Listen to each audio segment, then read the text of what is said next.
Shalom saudara yang dikasih dalam Tuhan, puji Tuhan. Hari ini kembali lagi saya menyapa setiap umat Tuhan dimanapun Bapak Ibu Saudara berada melalui program Bible and Coffee. Saya bersyukur melalui program ini ada banyak umat Tuhan bisa terus dikuatkan, bisa terus mengalami lawatan Tuhan, diubahkan. Karena saya percaya Injil adalah kekuatan Allah. Saudara yang dikasih dalam Tuhan, selama kita tetap tinggal dalam kebenaran, maka firman Tuhan katakan kebenaran itulah yang memerdekakan kehidupan kita. Sehingga semakin hari kita semakin dibaharui ketika kita tertanam dalam firman Tuhan.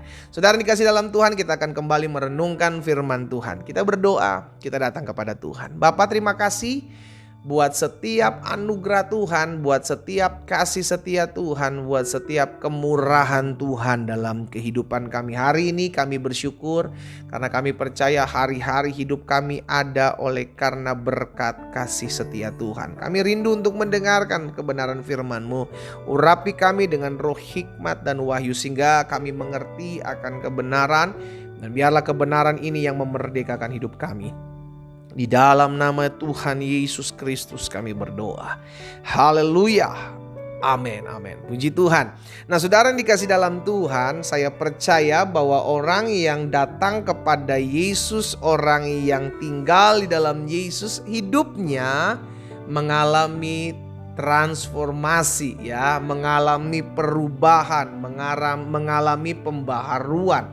Karena perkataan firman Tuhan ini, saudaraku, dalam 2 Korintus 5 ayat 17. Perhatikan 2 Korintus 5 ayat 17. Rasul Paulus bilang begini kepada jemaat di Korintus. Jadi, siapa yang ada di dalam Kristus, ya, siapa yang ada di dalam Kristus, ia adalah ciptaan yang baru. Secara fisik penampilan mungkin tidak berubah, saudaraku, tetapi ada hal-hal yang diubahkan dari dalam, saudara kasih dalam Tuhan, ya. Hati kita diubahkan, pikiran kita, cara kita berpikir, cara kita menghadapi masalah, cara kita menghadapi orang yang merancangkan yang jahat dalam hidup kita itu diubahkan ketika kita tinggal di dalam Kristus. Ia adalah ciptaan yang baru. Yang lama sudah berlalu, sesungguhnya yang baru sudah datang. Saudara yang dikasih dalam Tuhan, enggak bisa enggak.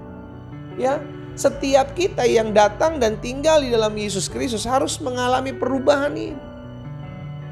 Mentalitas yang diubahkan, cara menghadapi suami yang nyebelin, cara menghadapi istri yang ngeselin, cara menghadapi anak-anak yang memberontak, cara menghadapi masalah yang tidak kunjung selesai, itu diubahkan. Sehingga pada akhirnya cara kita menyikapi kehidupan itu berbeda dengan ketika kita belum tinggal di dalam Yesus. Kalau kita belum tinggal dalam Yesus, maka keputusan kita, keegoan kita yang main, ya kan, kekasaran kita yang keluar, kata-kata kebun binatang yang tersedia di mulut kita yang keluar, bahkan kekasaran demi kekasaran itu yang akan keluar. Tetapi ketika kita ada dalam Kristus, Alkitab katakan, maka firman Tuhan mengingatkan kita, aku akan memberikan kepada mereka hati yang lain. Orang yang datang sama Tuhan, hatinya diubahkan, terutama diubahkan, pertama kali yang diubahkan adalah hatinya, saudara. Kenapa? Karena hati adalah pusat kehidupan. Sehingga ketika orang datang sama Tuhan, hatinya diubahkan. Hatinya mengalami damai, hatinya mengalami ketenangan, sekalipun di hadapannya ada begitu banyak badai kehidupan. Tapi ketika kita mengambil keputusan untuk tinggal di dalam Kristus, maka ada hikmat dalam kita menjalani hidup ini. Ada tuntunan. Karena apa? Karena Roh Kudus diberikan sama kita.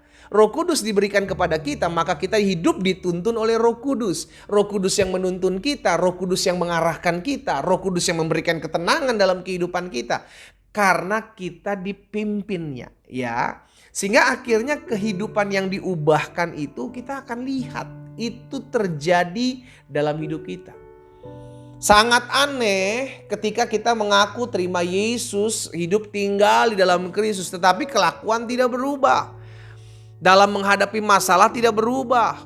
Cara menghadapi pergumulan tidak berubah. Cara bertengkar ribut dengan istri dan suami tidak berubah. Masih pakai lempar-lempar piring, lempar-lempar apalah. Iya kan? Itu dipertanyakan, mana perubahan hidupnya mana? Karena seharusnya Alkitab yang pasti digenapi. Orang yang tinggal dalam Kristus itu ciptaan yang baru. Makanya kenapa Tuhan Yesus bilang dalam Yohanes 8 ayat 12. Saudara coba perhatikan Yohanes 8 ayat 12. Kata Yesus, maka Yesus berkata pula kepada orang banyak, katanya, akulah terang dunia. Perhatikan.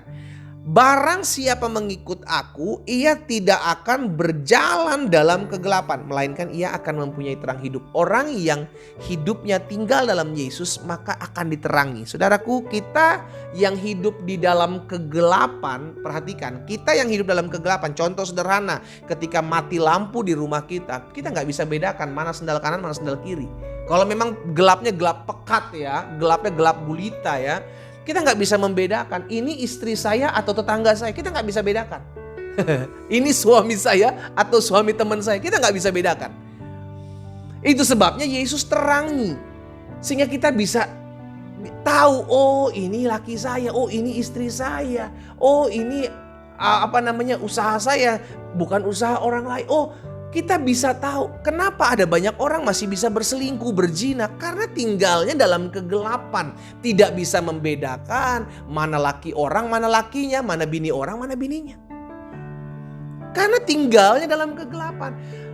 Berbeda dengan kalau orang yang sudah tinggal dalam Kristus. Saudara dikasih dalam Tuhan, makanya ya, kalau ada orang-orang yang ngaku orang Kristen, ngaku orang yang sudah tinggal dalam Kristus, tapi hidupnya masih berzina dengan laki orang, suami orang, bini orang gitu kan, masih suka kasar, itu dipertanyakan Yesus mana yang ada dalam hidupnya. Saya mengajak setiap umat Tuhan untuk menyadari hal ini. Kita yang tinggal dalam Yesus Kristus harusnya mengalami pembaharuan. Kita yang tinggal dalam Yesus Kristus harusnya mengalami perubahan. Tidak bisa enggak, itu udah hukumnya. Kalau sampai tidak berubah, dipertanyakan, jangan-jangan kita belum tinggal dalam Kristus. Karena ketika kita tinggal dalam Kristus, kita jadi ciptaan yang baru. Kenapa? Karena terang itu dalam hidup kita menerangi kegelapan kita, sehingga kita bisa membedakan mana yang boleh saya lakukan, mana yang tidak boleh saya lakukan. Mana yang bisa saya kerjakan, mana yang tidak bisa saya kerjakan. Mana yang harus saya buat untuk memuliakan Tuhan, mana yang tidak boleh saya buat ya karena ini merupakan ego saya. Mana kita bisa membedakan, karena terang itulah yang menerangi kehidupan kita. Alami pembaharuan. Seseorang yang punya Yesus dalam hidupnya seharusnya mengalami pembaharuan, karena segala sesuatu yang tidak kita mengerti itu sudah diterangi. Yang gelap, yang tidak bisa kita tahu mana kanan mana kiri, kita sudah diterangi sehingga kita bisa membedakan mana yang boleh, mana yang tidak boleh. Kita berdoa, kita datang kepada Tuhan. Bapa, dalam nama Tuhan Yesus, kami mengucap syukur karena kasih setia Tuhan, karena anugerah Tuhan ada dalam kehidupan kami. Kami percaya ketika kami tinggal di dalam tangan Tuhan, maka Tuhanlah yang terus memperlengkapi hidup kami. Tuhan yang terus menopang hari-hari hidup kami, sehingga kami tidak berjalan dalam kegelapan, tapi kami tinggal dalam terang Tuhan yang ajaib. Bapa, hamba berdoa di dalam nama Tuhan Yesus, sehingga setiap kami yang sudah menyadari bahwa Yesus tinggal dalam hidup kami, kami tinggal di dalam Yesus, maka kami harus berubah karena kami adalah ciptaan yang baru. Kami suami-suami, kami istri-istri, kami orang-orang muda, siapapun kami, biarlah kami menjadi ciptaan yang baru karena Tuhan sudah menerangi langkah kami. Kami dapat membedakan mana yang berkenan kepada Tuhan, mana yang tidak memuliakan nama Tuhan. Dan biarlah kami melakukan apa yang benar di hadapan Tuhan. Hamba berdoa buat umat-Mu dimanapun mereka berada ya Tuhan, biar firman termaterai dalam hidup kami, sehingga semakin hari kami semakin hidup mempermuliakan nama Tuhan. Hamba juga berdoa buat yang sakit, tergenapi firman Tuhan, disampaikan firman, disembuhkan mereka. Kami percaya mereka yang sakit dengar firman Tuhan, di dalam nama Yesus setiap mereka dijamah dan dipulihkan Tuhan. Mereka yang berbeban berat, mereka yang membutuhkan pertolongan hari-hari ini, biar ada anugerah Tuhan, biar ada kasih karunia Tuhan dalam hidup mereka, sehingga mereka melihat jalan keluar yang Allah sediakan. Di dalam nama Yesus Kristus Tuhan kami berdoa. Haleluya. Amin.